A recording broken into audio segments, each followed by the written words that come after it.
So I'm still here in the sleet and snow, still talking about Greenland. In part one of this series, and if you're watching this on LinkedIn, I've got a link to the first part in the comments below. I set the stage for rare earths mining in Greenland. What is the state of the industry today? Where are their plays in the future? And what happens if the U.S. does acquire Greenland?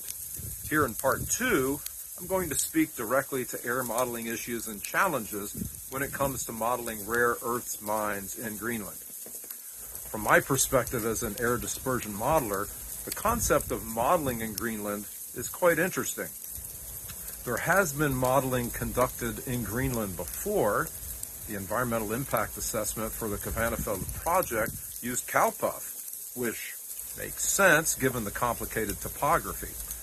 At first, you might even think a land sea breeze effect would be another reason for using cowpuff, given the proximity of the Kvanefjeld project to the ocean. In fact, all of the potential mining sites are close to the coast in Greenland.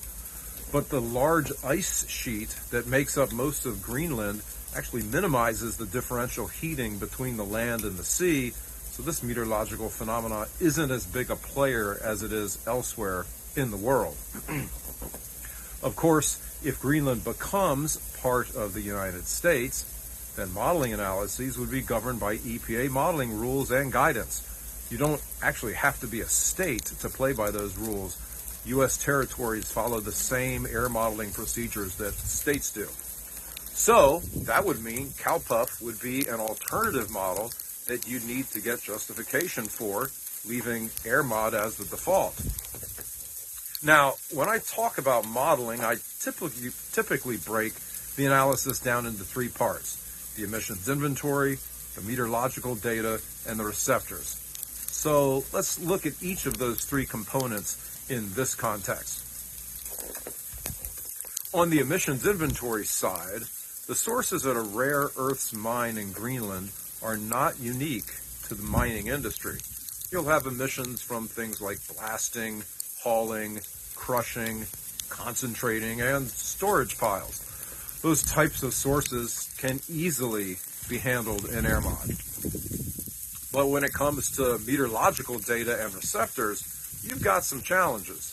For metadata, you'd almost certainly have to use prognostic meteorological data or put out a met tower for a year to obtain some on-site data. The sparsity of airports that have good data and the complicated topography make the hunt for representative metadata very challenging and, in some cases, impossible. Winds, like the ones I've got now, winds can be an issue in Greenland with multiple strong phone wind events each year. These are winds that come down from the ice sheet, warming adiabatically as the air descends toward the water. So you'll want to make sure that these are captured in your metadata set.